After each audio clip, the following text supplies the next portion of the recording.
Welcome back to the She Sells, He Sells podcast, where we are here to change the way you think about sales by getting you to look at it in a whole new way. And I am so excited to have one of my great friends and total rock star real estate agent, Michele Langhauser, in studio. I appreciate you saying that. It's good to be here. I've always wanted to check this out. It's awesome.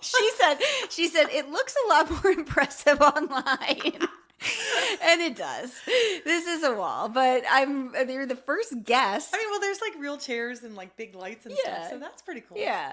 You're the first guest we've had in the studio and not via like virtually, not on our platform that we can go meet with people all over the world because you live in the same town as we do. What is that? Like 16 minutes away from you. I know. Yeah. Perfect. So I do feel like I'm coming to a friend's house. Perfect. I do too. And we hopefully this will feel like a friend conversation. I'm happy to have you here because I admire you so much as a real estate agent, but also as a business owner and a woman.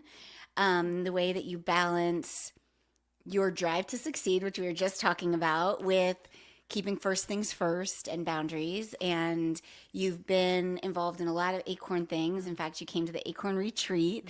So and, fun. Yes. And this is like the next best step. So we always start with fun fact here on the podcast. Mm-hmm. And you have one that you're going to share with us, right? Yeah, and you've heard it before, so it's not anything new. I think the most odd thing about me is that I can't sit in a room if it's in any kind of chaos. So in the living room, like if the pillows are out of whack, like I have to straighten them up, fold the blankets, pick up the dog toys. For me, it's every room though. Like I can't sit in the kitchen if there's dishes in the sink. Just fun fact about me is that I don't like to sit in chaos. Mm-hmm. Relatable. I'm exactly the same way. Which is weird because Tim, my husband, operates in chaos. Like he thrives there. So he's usually making a mess and I'm just like, yikes, cleaning it up. Has that been hard for you guys to balance? No, I would say he really has brought out the fact or the belief in me that it's okay. Like those small little apples aren't going to really make or break the world. Mm-hmm. Before I would think like if something's out of place, my world would be shattered. But so there's a lot of growth in that area having married that man. Yeah. As a real estate agent, do you ever walk into houses that are in total chaos? All the time. Yeah. Mm-hmm. Like houses that are listed? Or yes, houses that are listed, houses that are going to be listed. And quite honestly, I think, I always tell home sellers that clutter eats equity. And it's a true statement that if your house is cluttered and you're trying to sell it, it will certainly eat your proceeds. At the same time, I know for me, or I think statistics would prove, clutter also will invade your soul. Yeah. Right? So if you're sitting around with too many things around, and I just think as general Americans, we have too much stuff. Mm-hmm. I mean, we are a country that rents storage pods to put stuff that we only use once a year. Like like the money you spent renting that storage facility, you could just rent that thing one day and be done with it. Right. Yeah, that's so interesting. Heather Kraut, who that was on the podcast last year, she does interior design, and she says one of my favorite things that she says is half of decorating is undecorating. Yes, it's very true. And I've seen some of her videos where she like takes everything out. Yeah. And that was against the grain for me because I'm like, wow, she even took out the furniture and she just starts from a fresh slate. So that was really good to learn from her. Yeah. So she's amazing. Yeah. Mm-hmm. I actually have a lot of questions about like crazy things you've seen in real estate, but I'll hold that because we have so much to talk about. I'm like, I want to hear all the weird things. And there are so many crazy things in real estate. It's a mantra in my office. We just walk around and say, do real estate, they said. It's going to be so much fun, they said. Yeah. So tell us a little bit about you, Compass Home Group, and Michele Langhauser, the real estate agent, before we dive into anything else. So I am Michele Langhauser. I am first a wife and a mom, dog mom. We live in North Hartford County, just not too far from you, like you said. We own a boutique brokerage in Bel Air called Compass Home Group, and we opened that office in 2019 after I've been in real estate since 2001, and I would say from 2001 to 2012, which is when me and Tim got into business, I was more transactional. I had done residential resale, which is you were selling your house and you're going to put it on the market. Mm-hmm. And I also had done new construction at that point. So worked for a builder a little bit. I love both of them for how like they're both unique in their own way. There's really not a blend to do them together. So we really stuck with residential real estate. When I got divorced, I realized, it's funny because I always say everybody wants to get into real estate because it's so flexible, which it is not at all flexible. And I was someone who very quickly had to, I'll use the word pivot, in how I was going to care for my children because I lost them 50% of the time. And when they were home with me, I needed to be a mom to them. That is when I opened or kind of looked at like, I need someone who can do technology and real estate. And that's when Tim and I kind of aligned our businesses. He's very tech savvy, very marketing based, has a master's in electronic business. I don't even know what that means, but it is a thing. And I really just had the grit and the creative muscle. I love people and I love teaching them. I love seeing their goals come to fruition. And that really for me is just like, I constantly want to be out there shaking hands, kissing babies, learning who's who. That's what makes us such a great team to work together. And when we left a national franchise to go into boutique brokerage, or what should I say, independent real estate office, that was just right before COVID. So we had opened that year, and I want to say mid-year, and then March of 2020, we had to shut our doors. So it's been a whirlwind. Yeah, I remember crying my face off. Yeah. When we had to shut the doors and be like, we just put everything we had into this building. I guess I forgot that when we worked together, you helped us get into this house, you weren't in your own brokerage. We were not. I forgot about that. Yeah. So, and it's great because you have never said to me, I felt like a transaction. Never. Right? Oh my gosh, the exact opposite. Yeah. And honestly, for me, I always knew my business could be better. I was mom and I wasn't in a great marriage at the time. So I was constantly like trying to figure out how to get to the next thing, and just really serving my clients high level. So for you to say that, it meant I was doing it well. So thank you for that. Oh my gosh. Yeah. And I always knew that real estate could be done differently. Like it can be done differently. So yes. Well, you do it differently in the very best way. So Michele and I met, we met, I guess, gosh, we moved into this house in 2017. So we probably met maybe 2016 or early 2017. Gosh, I can't believe it's been that. I know. Seems like it's a decade ago. Almost. I know. Yeah. It's wild. We met when I was doing my first business. We met at an event and just chatted. And I realized Michele was a real estate agent and you bought some jewelry and that was that. Yeah. And we became Facebook friends. And I love telling this story because I just think there's so many important lessons and meaning in the story of how you and I got connected. Number one, you just never know like who you're going to meet and how it's going to change your life. And us being in this house has changed our life. It really has in such a positive, great way. And I love to hear kids say it. Yes. Nobody's moving out of this house. They love this house. They're like, never leave. Yeah. This house is not for sale. Yeah, it's not for sale. No. We just, it's like, it's not even, this house is good energy. The land is good. It just has a good vibe that we all felt as soon as we came in. But it wasn't easy.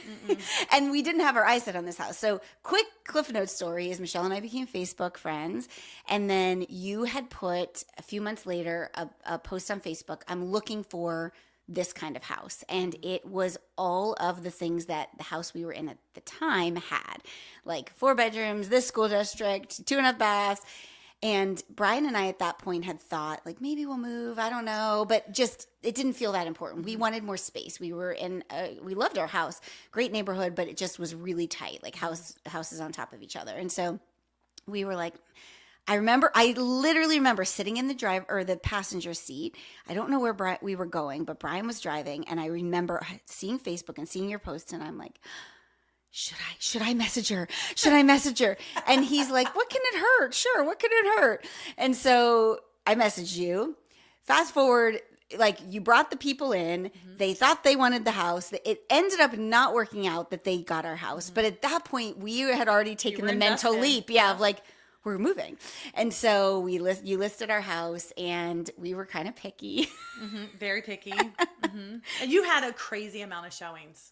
Yeah, we did. Yeah, I remember buying you a Chick-fil-A gift card and a bottle of wine. Yes, you did. Because this was before the market really blew up and I was like, she has so many showings and she's got 3 kids and Yeah. I can't remember if you had a dog at We the time. did, But, yeah. I was like, okay, this is chaos Actually, no, for we her. didn't. Our dog had passed. Yeah, we didn't have a dog. But yeah, we were out of the house quite a bit, and we ended up like I think finding this house is the perfect example of how you just go above and beyond because we were really limited on where we wanted to go School district. because we did not want our kids to switch elementary schools. Elementary schools of all the schools. Most people are high school, I know. you know, and you're like, no, we have to stay in this I elementary know. school Well, I district. had this thing of like, we And don't. it's the smallest elementary school district, I too. know. It's not even like it's a big one. It's I like know. a really tiny one. Yeah. I was like, we don't have to move. Like, we don't have to move. And it felt selfish of Brian and I to be like, we want to move and kids, we're moving you and you're very happy.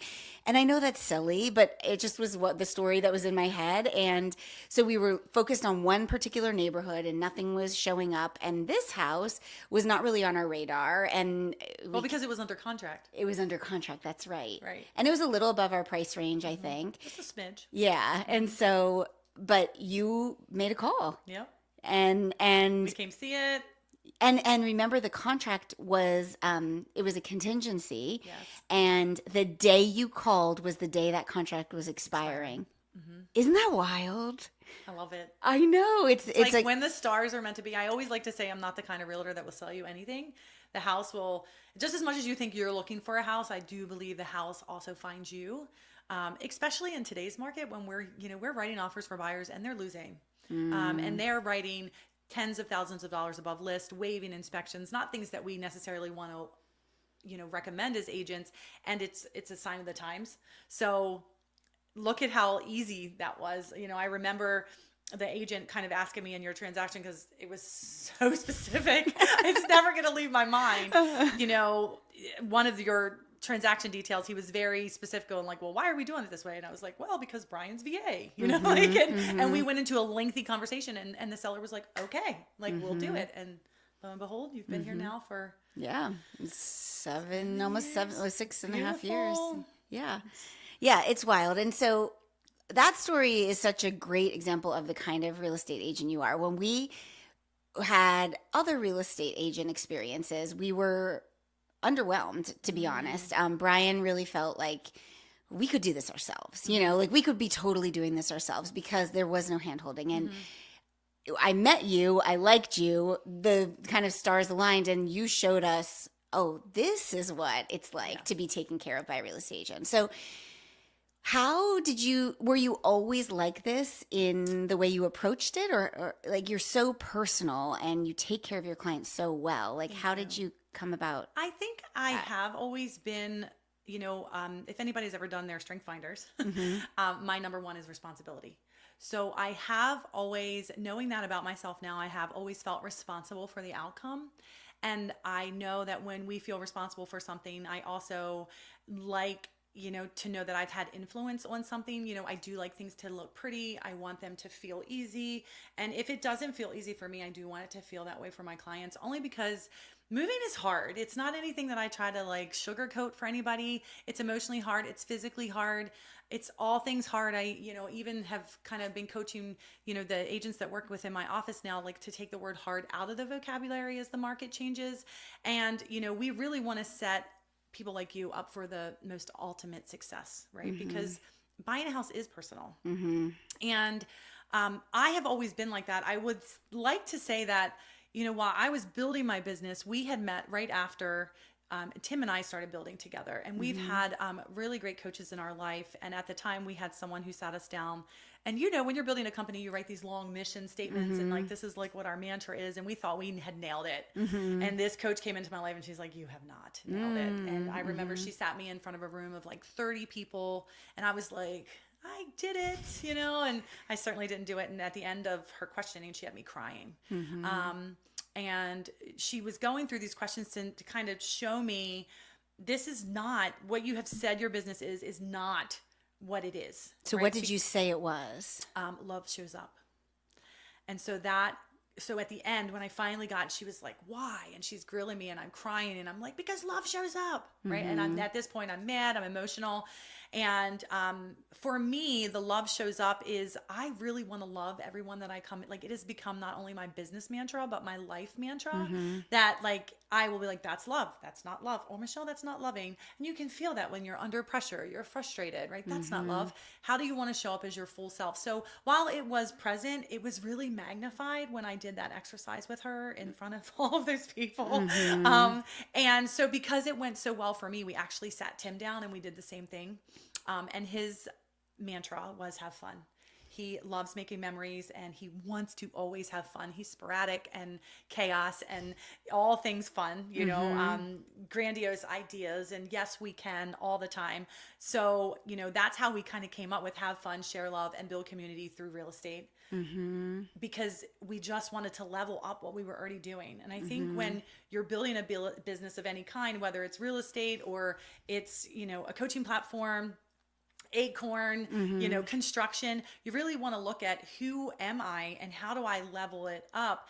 And I would think any member of our Big Mouth Club would say, this is what they do really, really well. And we love living in Harford County. We love our community. We love giving back, right? And those things are fun. We want our community of big mouths to feel like they can help fundraise and support local need on even a small scale. But when we join together as a big orange family, it really is something beautiful and amazing. And you know, to know like maybe you gave one backpack for the back to school supplies drive, and then you see thousands of backpacks collected in a truck, you're like, you know, you were a part of that. So I think that's where it became different, is that love shows up. And I mean, love is family. I think you have become my family. Yeah, And, absolutely. Yeah. Oh my gosh. So there's so many things I want to dive into in what you just said. First, before we get into some of it, big mouths. So one thing that I have learned when you are building a community, it's so powerful to name the community, for them to have a name, for them to actually identify with the word. And for me, you know, we usually just say Acorn Family. It's been pretty easy. But you call your community the Big Mouths. How did that come about? And like, tell me more about that. So I grew up in Baltimore City, and if anyone is from Baltimore City, you know that many of the homes have stoops out front. Our house, when we were little, had a porch. So my mom would always come outside and she would yell, because we played outside until the streetlights came on. She would yell for dinner. It's dinner time, or you would come back. And if we would yell back, it was like, it was, you know, shut your big mouth, or like, you know, it was just this big mouth thing. So when Tim and I were like, how can we get people to like leave raving reviews or really like go out and tell the world about the great things we're doing in real estate? I was like, well, we could call them big mouths. And this is kind of like where it came from. So cool. And at the very beginning, we would fill up like, you know what a prescription bottle looks like? Yeah. We would fill them up with M&Ms and put a prescription label on it and say, like, if your house isn't selling, you know, we deliver it to people and we'd be like, if your house isn't selling, take 2 of these and call us in the morning. Right? Oh my gosh, that's so cute. But then we learned like you can't do that in the summer because the candy melts. Like, so and people are like, are these laced with something? Like, Am I allowed to like, take you don't want free candy, you know? So, but it was cute to see how it came about. And the big mouth is interesting because sometimes online people think it's insulting. Like you'll get like a wow emoji. And I'm like, it's really a good thing. Yeah. And it's really interesting because the people that are in our community will fight for it. Yes. Like they wear orange with pride and they will fight for it. Like, no, big mouth is a great thing. Yes. You know? We have a private Facebook community, VIP. There's probably, I mean, I think we're nearing 1,000 members. And those are clients that have used us to buy or sell real estate. They have referred us and they get special things and invites to events and all the things. I mean, Cookies with Santa is always a great event, but we are really event-based because we want to build memories with people. If we look at have fun, share love, honestly, something like Cookies with Santa, where we have people we've sold a house 10 years ago and had a baby, and now their kid is 10, and we've got 10 photos of their kid, you know, and it's like we've watched them grow up. And we might not see them every month, but we do see them once a year, maybe twice a year if we're lucky. And we know that their kids, if they're not selling or buying, their kids are selling and buying with us. We have one high school student interning with us this summer. She wants to be a real estate agent when she grows up. And, you know, her parents sold and bought a house with us, and she has watched us and what we do. And she'll be with us all summer. So That's amazing. yeah. That's amazing. And you send brownies for every birthdays. Birthdays, We get, the brownies. like we're always like, oh, it's some, here's your Yeah, package. we spend Emmy. a lot of money on brownies, but Yeah. the kids love them. Oh my gosh, I yeah, hear my they're kids get delicious. so I've excited. never really eaten Oh one. really? We still might have one from Emmy's upstairs because they're two, and and my kids are always like, "That's mine. It's my birthday brownie." And I think that's so cool because look at us. We purchased our house in 2017 from you, like December 2017. Here it is, June 2024, and my kids are still getting their birthday brownies. That's so special. So as I'm listening, I'm thinking, if I was a new real estate agent. And I'm hearing all these things. They all sound amazing, but it sounds totally overwhelming. Like, how do I get there? How do I get to that level of like where you're having these events and you have 1,000 big mouths and all these things? So let's kind of take it back to like young Michele. And how did you get here? I want to know how. I know, but I want everyone to know how you get here because obviously you have built a really successful business. So was real estate agent on your radar as a profession? Okay, No. so how did that all happen? I started in medicine and very quickly learned when a little kid broke his arm and came to the clinic that my stomach couldn't handle it.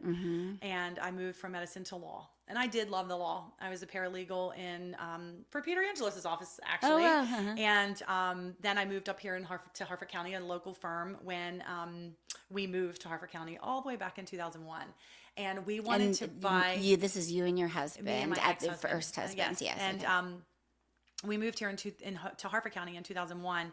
And we wanted to make a major purchase, which was a pellet stove. You know this because you've done a workshop for us on this. And I put this little story together on my Instagram. We wanted to buy a pellet stove, so I didn't want to use a credit card. And we certainly didn't have the funds for it at the time. We had just bought our first house. And so I saw in the paper at the time that someone was hiring a receptionist for a couple nights a week. And I figured I would get this part-time job to pay for this pellet stove and then I would quit. And I signed on and I started watching real estates was contracts and people were negotiating, and that was kind of something I really liked.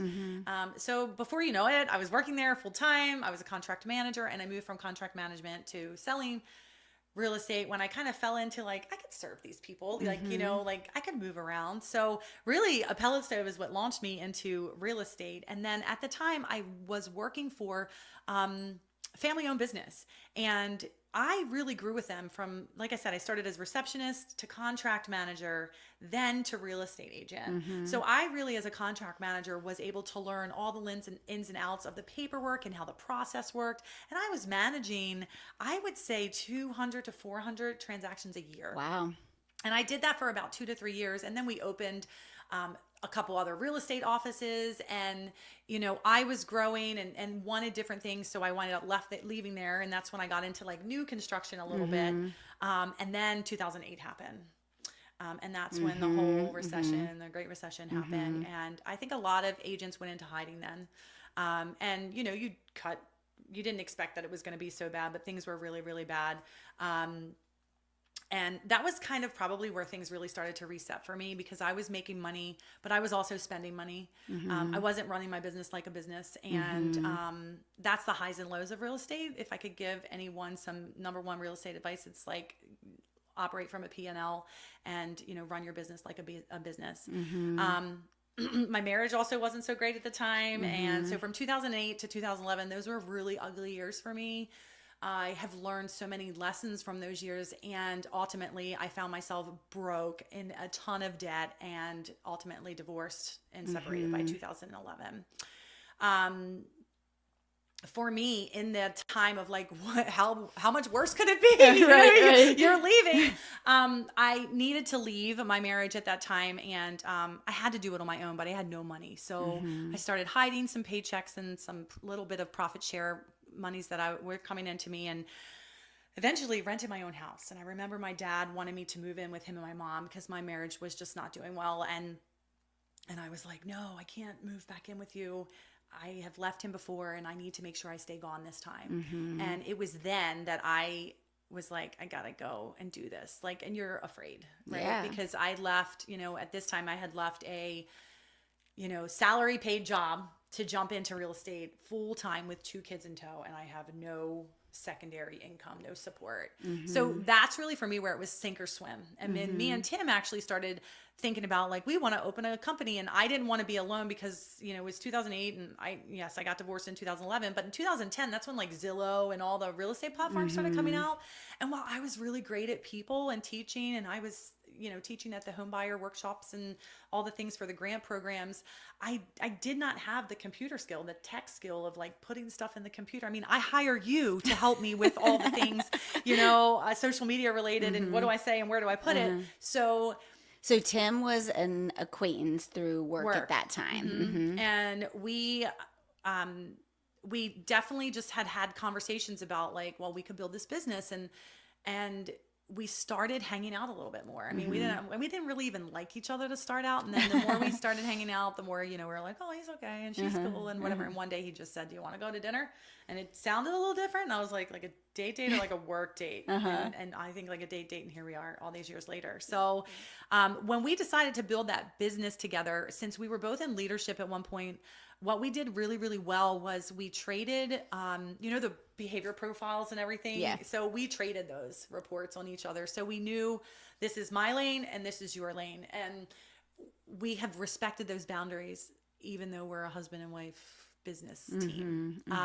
Even to this day, I'm like, that's not my lane. I'm not making the decision. Like this is what I think, and it's all yours. You guys do that very well. And I think it shows up everywhere because we are a blended family. We've never tried to parent each other's children. We love all of our children. If you ask either one of us, we have 3 children. And, however, when a parenting issue shows up with my children, he lets me lead that. He will tell me his opinion in the background and how he thinks we should support the children. And at the same time, I'm the one that gets to make the decision. So I think that's important in business and in life when you're meeting someone that's going to you're going to lean on them for better or for worse. It's very important to, especially if you're a partnership. Now, if you're the single real estate agent, that's also hard because you're everything, right? Like Tim is marketing and tech and accounting in our world. And he also sells houses. And, I am the broker. I am the coach, for the agents that work for us. And I also sell houses. So we each have our own definitive lanes, and we try to really respect and stay in them. And we will come back together and collaborate on like, hey, this is what's happening. We need to change things. So that's all, but to be in a place where the only light is up. Like I was in a deep, dark place at that time. So let's go back to that. So 2008, you said it was where kind of it all fell out. You're in a dark place. You're not running your business like a business. Many people would bounce. Like, I'm going to switch lanes. I'm going to go do something else. Why stay in real estate when it felt like it maybe wasn't working for you? And then what do? How do you turn your mindset from, because I think this is an important, you're not running your business like a business. I think this is important for all entrepreneurs because many people don't. We come to it because we love the craft. Like we love baking cupcakes. So we open the cupcake shop and then we're like, oh shoot, I gotta run the business. So like, how do you shift that mindset? I believe that when if you sell real estate, you have to love real estate because it is invasive. It invades your life. And I like to tell anyone that I coach or is thinking about a career in real estate, it is a public business. And I think maybe you had said the other day on your podcast, this like nonverbals are like a non-negotiable at this point, and I was like, that's so true. People have to know who you are in order to buy anything from you. Yes. And real estate from the very beginning, while we weren't showing up with the word authenticity at that time, what we were showing up was at 9:00 at night when something with your home sale was falling apart, or it's just it's a very invasive business, and you have to love it. You have to be willing to let the boundaries cross a little bit and create the structure to be able to be like, okay, I can keep my sanity and give my soul what it needs to refresh and reboot so that I can show up and do a good job for these people. I think in knowing you have to move forward. It's, that taught me a lot. It's like you don't have anything to fall back on. Like there was no plan B. It was like plan A. And I remember when me and Tim started building our business and then we started dating, I had so many friends And coworkers come out of the business and they were like, I don't know, you're putting all your eggs in one basket. I was like, this basket better not break. Like, It's always a strong one. it better not break. So that's the real challenge. Like, are you really ever going to commit fully? You know, there's a coach in real estate that will say, are you interested or are you committed? Right. And I think that's so such good. a valid question for many people, because in that time in my life when we were building, I was committed. I knew, I had heard the other day, and we were just talking about it upstairs, like hustle is required to get the dream off the ground. And if hustle is required to sustain it, is it really the dream? So I think that's where I am in my career now, is that I hustled all those years. So from 2001 to 2008 through 2011, I would say they were learning years, learning what my dream looks like. And then, but when I chose in 2012 to like, I have to do this and I have to get it right, what does it look like for me?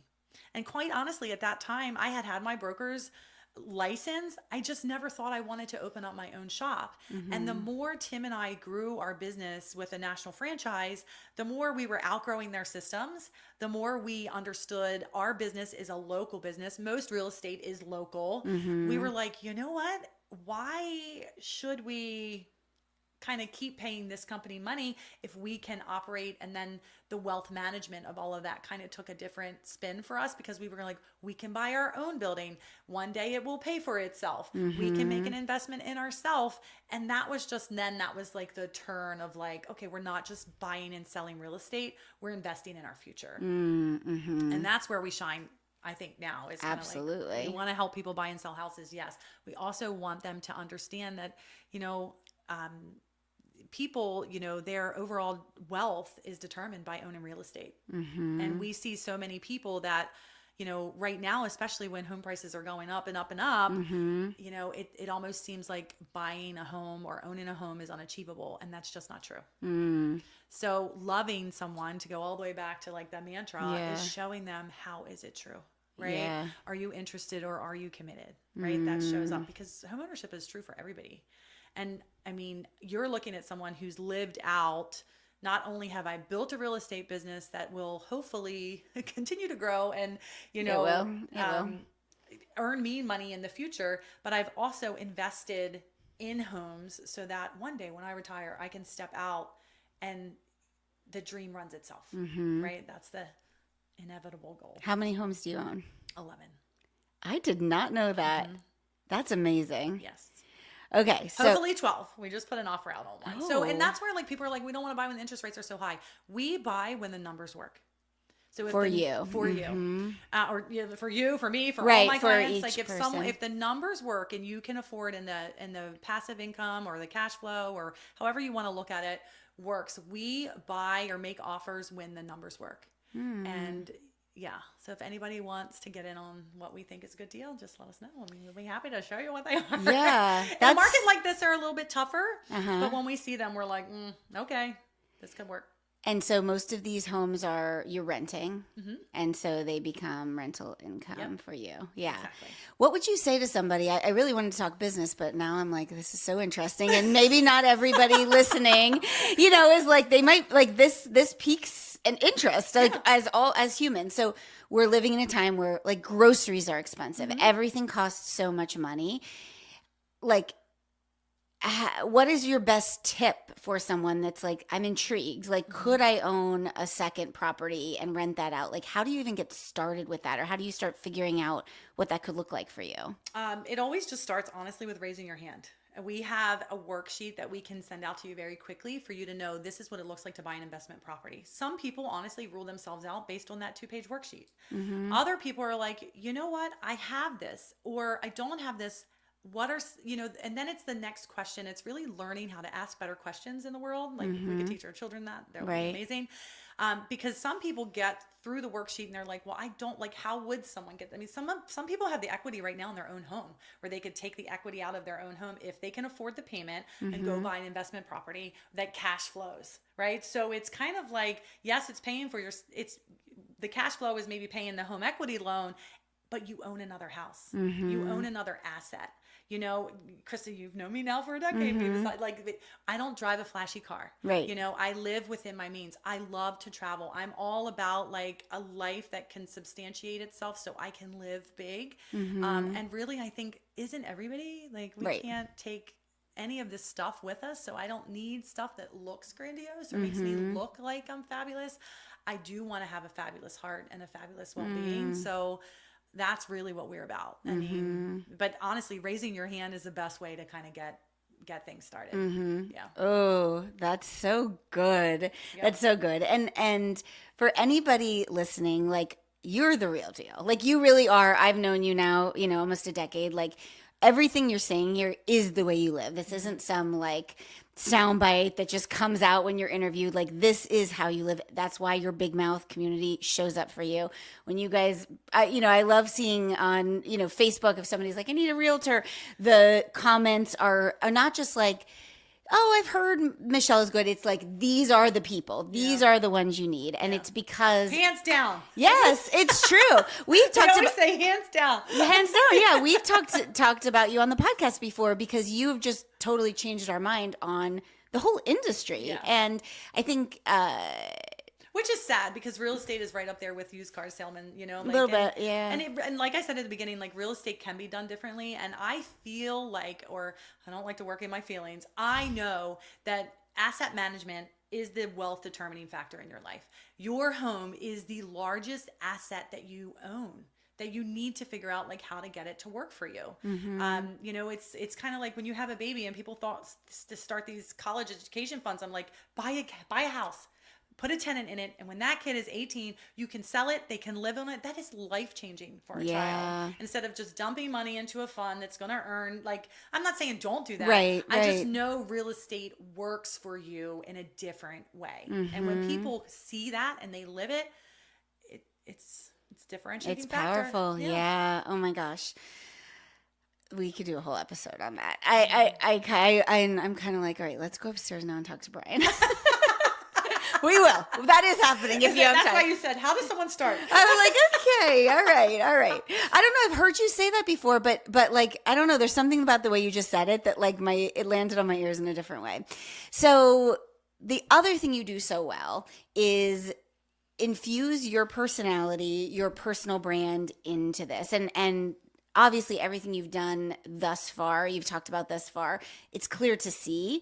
How has that been though? You know, you have a business, Compass Home Group, where you have agents on your team, but then you are also Michelle, who is a wife, who is a mother, who is a sister, who is a friend, who loves Jesus, who, you know, loves reading books, how has balancing those two worlds been for you in your interactions with clients, but also in social media, like in putting yourself out there? We work really from a clarity model. You know, I'm constantly going back and saying, like, what does it look like? So if you were to ask Tim or I, we know what the vision of our life looks like in 10 years. And we know who we are to our core. We are have fun, share love, build community through real estate. And we really walk that out. So if someone's being unkind and mean, or they're not showing up to support someone in the office, you'll hear anyone in my office say, that's not the CHG way. They'll never say that's the CHG way. They'll always say that's not the CHG way, because we know fun and love and community are the CHG way, and we know what that means. However, if someone's not showing up, it's a very quick accountability session to be like, that's not the CHG way. We support each other here, and kind of like, what do you value even as a family unit? We kind of just roll that over. So I think the brand part of it, as far as, I mean, if you remember many moons ago, we had those pants, right? Yes. Oh my gosh. That's how I knew you before I met you. When I met you, I was like, you're the Argyle pants. Yeah, yes. We were the Argyle pants, and we've kind of like moved away from that a little bit. And I do think that you need to kind of stick to like, what does it look like?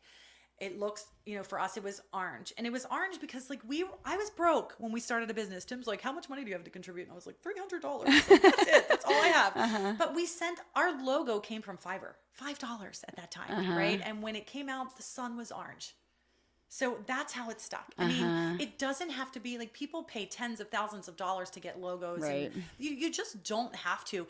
Really, I think for me, it is a feeling. It is, what does it feel like? And if you can really think of like when I meet someone to show them a home, this is what it feels like. One of those things, just for a small example, is I always tell my clients, listen, I'm never going to pull in the driveway. I always leave because they'll park on the street if I park on the street. And I will say to them, I'm going to never park in the driveway, so you can always pull in the driveway. And they'll say, really? And I'll say, yeah.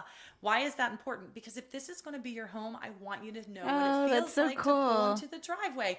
If you park on the street, you're going to feel like a visitor. Yes. Right? So it's just kind of like How did you come up with that? Like that specific because I'm thing. always thinking what it feels like, right? Like I remember the day Tim and I opened up our logo and it was orange, and we were like, okay, we don't love orange, but then we were like, orange is bright and noticeable, and it felt good. It didn't feel wrong, so we just went with it, you know. And it's interesting because my sister, when me and Tim started dating, she was like, if it feels good, do it. And I'm like, oh my God, like that's your sisterly advice, your words of wisdom. But I kind of carried that mantra with me through like, if it feels good, just do it. The orange felt good, you know, and it just felt like, and so then we've kind of just rolled all of that stuff into when people come to events and they pull in the parking lot and they get out of the car, what happens? Do we need a golf cart to bring them to the front door? Like you want to always look at like, even your business, what does it feel like? What do the materials look like? Is it professional? Is it funny? Is it this? We've never tried to be someone we're not. You know, we have always been, I'm not flashy. There's sometimes it's like Tim will be like, you're part bougie and you know, part like cowgirl, you know, like, it's like, I don't know what you are, but you're just like, I'm just in between, you know. I want to love people deeply, and I don't ever want to I don't want to be somebody that I'm not. And I think that shows up in our business. And when you can nail that, people will know that you are there for them. Like you are there to support their largest goals. And if that's moving, which is right up there with public speaking and death of a loved one, you know, that is something that I honor and respect with just my full heart commitment. And I mean, it's that simple. Yeah. You know? Now, I'm not saying like I keep talking about feelings. There are facts in there, right? You have all the big feelings, but you're like, how much does it cost? What does it look like? What are the expenses? You know, you do have to measure that. I have always built off of creativity though. You know, one thing me and Tim have always done is I'm the creative, he's the facts. We pull it together, and then it just kind of blends beautifully. Like a family. Yeah. And then what you see is what you get with you, and that's what makes you so good at what you do. I remember with us, like in our transaction, texting you, you know, stressed. And I mean, I think ours was not. It didn't take very long to sell one house and get into the next, but. You know, for us, it felt like years, even though it might have been 3 weeks. Like it's a stressful time. What would you say the hardest part of being a real estate agent is? So I love to teach time management because it's such a thing for most real estate agents, especially the solo agent or the solo entrepreneur, because they do own their own businesses and they have to be marketing and accounting, and they have to show the houses and attend the settlements and go on the home inspections. It's really hard to do all the parts of one business. So you do have to create very strict time blocks. Really, that's the easiest way to say it, because if you don't, you will not make any money. It's like the number one goal is for you to generate revenue. Absolutely. Right? Like, you know that you're probably stuck in anytime we're selling anything, like that is the number one goal. And if you get caught in all the like emails and all the things, you know, and it's hard in real estate because you want to be responsive. And at the same time, it's like, you also know, like, I've got to go out there and find new business. The stress of that it's not for everyone, you know, and, you know, it's the time management and like open an LLC or an S Corp, put yourself on payroll. Don't live in the highs and lows of it, because that's where I see most agents fail. It's like, how do you create a median so that it's consistent, you know, that your yeses can be yeses and your nos can be nos, because you know what the outcome needs to be, right? And you know, we're big on retreating and goal planning and all of those things. I just love that because it has changed my life. When I got committed and said, this is what I need to do, it has been life-changing for me. Yeah. So would you say one of the biggest mistakes that people make in your field is the opposite of that? Kind of I always talk about many entrepreneurs, we like to play business. Like we like to feel like we're business people, and we are owning a business, but to your not treating it like a business, we're doing all these little things and making it look really beautiful and flashy on the outside, but then you get on the inside and it's like a hot mess. Do you think that's a I think overarching? I mean, I think it's kind of the baker story, right? The baker loves to bake. She makes good cakes. Everything is delicious, and she does it as a hobby and maybe sells a few cakes on the side. But now she wants to open a bakery, and the bakery becomes a job, and there's accounting and P&Ls and revenue and loss and expenses, and I got to buy an oven. Like there's the stress of it all, right? So for real estate, that's where I think like anything you pick to do, you have to love it. And most people that get into real estate or want to start a real estate business, it's the things I hear the most are, it's so flexible. And I'm like, you're working every night and every weekend, which is against the grain of what your family is home. Right. And then we try to struggle with balance. Yeah. And I'm like, and anytime you do anything new, I don't know if you're going to school or you're starting any kind of business or even just learning a new job, you got a new job and you have to go to training. It's hard, right? It takes more of you on the front end than it does in 3 months, 6 months. Like real estate for me is easy now. It was not. Like I remember Tim skipping across the parking lot one time. Like he has, jumped into sales with me and he was just so happy things were working. And I was like, you are not stressed at all. And he's like, well, what would I be stressed for? I'm like, you have no idea what's going on in the back end. And he's like, what? Because I did the back end. And he was like, I don't. And in that moment, I was like, and you should never learn. Because him not knowing, I mean, he knows now, but when we first started building, him not knowing kept him in production, right? And that's where you want your sales team to be, right? And now it's like, okay, then we have to pay it back and keep him out of the, right? Because he's really good at the production part of it. And some people just try to manipulate all of it. And we're afraid to let go of the money, and we're afraid to hire a staff member, and we're afraid to, I can do it all, and at the mercy of, at what cost, right? It's at the cost of your kid's baseball game, or that's my largest regret in life is I worked a lot when my kids were little, and I sacrificed time with them, and I hate that for them. I actually hate it for me because it sticks with me. But they will tell you, my oldest son, especially right now, the one thing he values most about me outside of my love is my work ethic, right?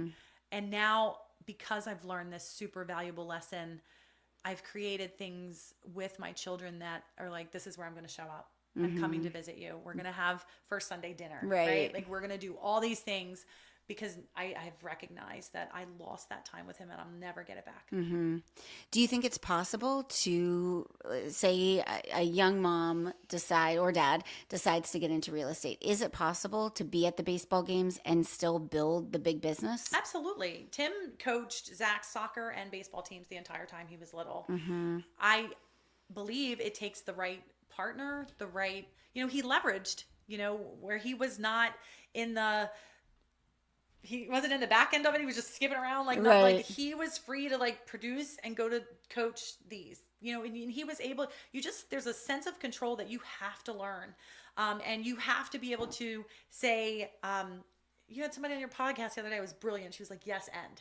Yeah. Right? Kim Whitberg. And I was like, that is exactly what it is. When I was like just in my car, nodding my head, that's exactly what it is, because it's not saying no to the companies. It's yes, I would love to show you that house, and I can show you at this time. That's when I can show you, right? And we get into people pleasing a lot, and we don't want them to feel disappointed. They're not going to feel disappointed if you get them into the house, right? Right. This market's a little crazy just because you have to get in the house so quick, and there's a rhythm to that. I think there's a rhythm to setting expectations, so huge. Communication, setting expectations, so big in business. Little things we miss in business, right? We don't call them because we don't have anything good to tell them, or we don't have anything to tell them at all. And you're like, just call them and tell them that. Right? And I never call a client. I'm always calling being like, I don't have anything to say. I just wanted to let you know that I don't have anything to say. And they're like, thanks for calling. I'm working on it.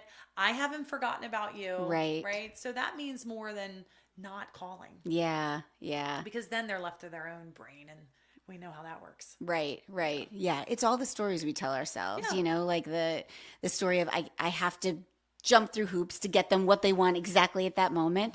And I found, even from my first business to this business, I've created such different boundaries around my time and my accessibility, and no one has given me a hard time at all about it. And when you're upfront in the beginning and you lay that out, people respect that. They and absolutely do. it's your own story of like, well, I have to be this. No, you actually don't. I just also think at our age, like we're in a different season where we know you have kids leaving the house. Time is valuable. Yes. You know, in every way. And when I'm at work, I really want to be at work. I don't want to have guilt about not being with my kids. And when I'm with my kids, I want to be with my kids. I don't want to have guilt about being at work or having to feel like I'm going to answer the phone. So that's where, even with any active client, you can do a really good job of saying, hey, I'm going to be traveling to New York for the next couple of days. I'll be in and out of service. If I miss you, I will call you back as soon as I can. Right? Instead of just being like, oh, but all of her social media, she's in New York having a great time and she's not calling me back. You know, it's just a very different kind of, just set the expectation and let them know.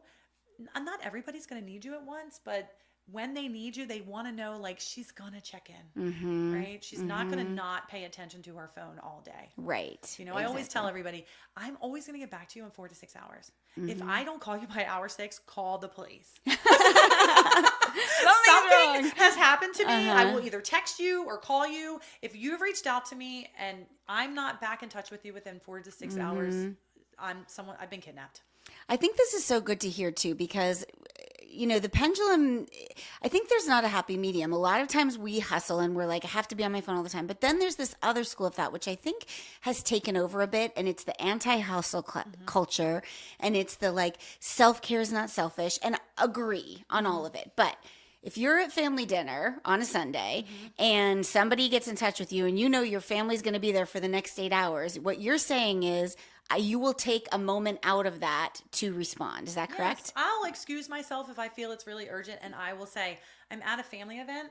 I'm not going to be able to attend to this for 4 to 6 hours. I just wanted to let you know I see it. Right? I don't need to remove myself from the event. I don't think there's anyone in my family that would say, my mom's on her phone all the time, or she's on her, like, they notice me on my phone. They also know I'm active on social media, right? So I'm taking pictures all the time. And, a part of that is, yes, I want to be active in my business on social media. I want people to know who I am as a person.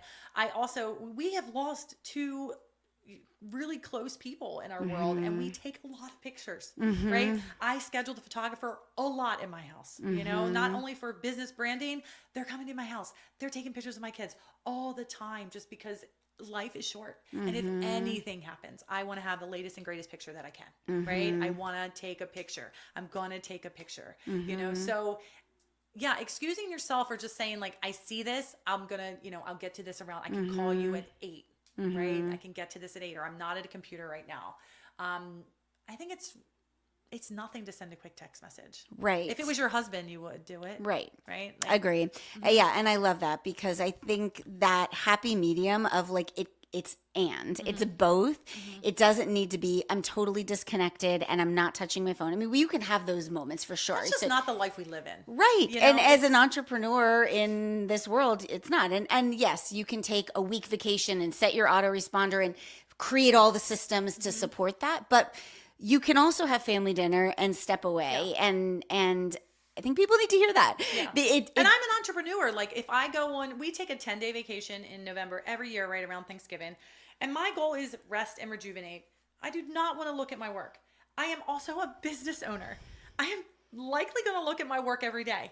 I want to make sure my people are moving around. And whether it's 10 or 20 minutes, I'm probably still going to look. And what shows me I'm on the right pathway is the people that are set in those jobs are doing the work, and I don't need to respond. Someone I have placed, I have leveraged, I have set it up appropriately. And many times also with my clients, like, while I'm away for 10 days, if there's a home that presents, this agent is going to be of service to you, right? Now, they might reach out to get my opinion, and they might know she's not watching her phone. But if you really need to talk to me, send a text and I will let you know when I can talk, but it will have to be scheduled.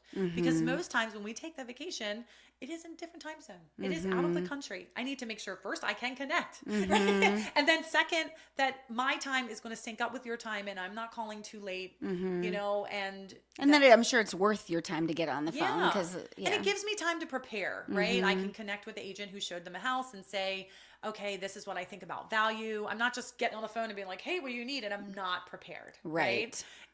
That's the part of like entrepreneurship where we have to expect we're business owners, right? We're choosing it. Yes. And to say like, I should be able to turn my phone off. I get stuck in that sometimes in my feelings. And then I have a reality check. Like I own a business, right? And it's profitable, right? And it's good. And people depend on me. And if I can work from a place of gratitude, it never really feels like you know, I get to go on vacation and work. Like, right. And all the good, exactly. I'm not sad for me. Exactly. You have to take the good with the bad. This like laptop lifestyle that I think we're fed a lot of, you know, make money in your sleep. Like that is possible, but then you're hustling your ass off when you're awake. Yes, yeah. And that's okay. And that's to be expected. Yes. Okay. So let's wrap with, if let's assume that some real estate agents are listening. If you could go back and give young Michele, who just got into real estate, like your top piece of advice, you've covered so much and it might be reiterating something you've already said, but like, what would you say above all else, focus on this to give yourself a leg up in real estate? Always be focusing on generating revenue. Oh, yes. It's a good way to end on the She Sells, He Sells podcast. Yes. Because if you don't, you then get trapped in fear and it paralyzes you. And you cannot work from there. It's better to work in having security and the certainty of I have the money to mess up than messing up and not having any money. So if you're always generating business, whether it's an hour a day or 2 hours a day. I mean, when I was in my young real estate days, it was 3 hours a day. Right. And what would you do in those 3 hours a day? Back in 2001, we cold called. Like from a paper directory. We still had fax machines. The PDFs were not a thing. We used couriers like it was a thing, but we cold called. You know, and we didn't have social media to jump on and be like, I'm looking at a house, like how I found you, looking for a house. That supports my business now. There are times like right now I'm looking for a rancher in Churchville, you know, like I am writing letters, calling people that I don't know, trying to find this product. But people that live in the school district, I'm talking to them. I'm seeking them out. I'm always generating business. And whether they have that product to sell or not, they now know I'm in real estate, right? So, and whether I do that for 1 hour a day or 3 hours a day, I think the goal for me is probably 2 hours a day, 4 days a week, but know what it is and do it. So what does that look like now in 2024? So for me, it is a lot of social media. It is building. And what on social media? Is it posting? Is it DMing people? So you see like everybody, I think like everybody knows 12 realtors, right? So the branding or the brand awareness, I would say, is like just sold, just listed. They're like meaningless, right? We just kind of post them because you have to, right? You want people to know that you're consistent and turning over transactions. I think what really shows up in social media now is not only the funny, because that's who we are, the love, right? And what did it take to sell this house? What did it take for this buyer to get into their house? Like this morning, I'm creative. I'm always thinking like, you've seen those pockets, they save money. It teaches someone how to save 5,000. So it's like, what if I ordered those in orange? And I taught people like, this is a savings plan. You know, this is how, like, that's great for first-time home buyers because they are so affected by the prices. And, you know, it's like, will your kids ever be able to buy a house? You know, that's a very valid thing. And we're not teaching them that, yes, and this is what you have to do to get there. So lead generating is number one as far as like, so that looks like for me, social media. I'm always doing things like this, teaching, talking, meeting with people. I have little meetups at my house, you know, but constantly and consistency. We'll be at events this evening, but it's always repetitive, and it's nights, it's weekends. The Bel Air Town Derby is on Sunday, and we've got a car running, and people will have Compass Home Group flags, right? So the whole street will be lined with CHG, orange and black, and like that's just awareness, right? So, but that takes time to create. And the hard part of it is, making sure that I call the people I'm already in business with. They're not past clients, they're clients. You're not a past client of mine, you're a client, right? I think it's valuable for you to know, Krista, your house is worth this much. And if your ears tuned up when I said buy an investment property, we should look at what that looks like for you. It's just you generally knowing, what are my options with my house and my money, and how can I make it work for me? Because, we all, like, we're taught to go to work and work for money. What I love is being taught how to get the money to work for me, right? Like, and I don't think it's sell a course online. Same. I think it's selling a course online has a shelf life. Yep. Right? Because I have to update the course, and that's not going to be valid forever. Yep. Right? The algorithm's going to change, or this is going to happen, or that's going to happen. And a real estate is not really changeable. Right? It's a roof and walls and money in your pocket. Yeah. Yeah. That's the one thing I love about real estate is it's concrete. You need to make a course on that. It is a concrete asset for you. Yeah. That will make you money. Yeah. Yes. Yeah. Yeah. Oh, so good. Well, we're going to have you back with your counterpart. Love that. Tim, to do a little she sells, he sells with the foursome. Try to get him to say that. Yeah, maybe we'll record. We're actually going, when we're recording this, 2 days later, we're going on a bar crawl together. So yeah, that'll be fun. maybe we'll capture some. Hottest day of the year. I know. Maybe we'll capture some podcast content on that. That should be interesting. Definitely will show up on social media. Yes, it will. Yeah. Well, thank you so much for this. So I feel like that was a masterclass in real estate, but business and life. Like the way you look at things is really what sets you apart. And then, your everything trickles down from there. Like you said, starting with the mission statement, and it really does trickle down. It does. So you have to know what it looks like. You can't just jump in and be like, I'm going to do this now. Do what? You have to know. And thank you. I have been waiting for this invitation. Yeah. I'm so happy that you're like, it's about damn time. I'm so happy. But your whole thing is just amazing. I've watched you grow so much, and Acorn is lovely, and the ladies I've been able to meet through there, it's all awesome. Yes. You're doing it. We're doing it together. We're doing it together. Yes, we are. Well, thank you so much, Michelle. Thanks, everybody, for listening. We will be back next week. We will make sure we link all of Michelle's contact info and Compass Home Group in the show notes so you can connect with her directly. Have a great week, and we'll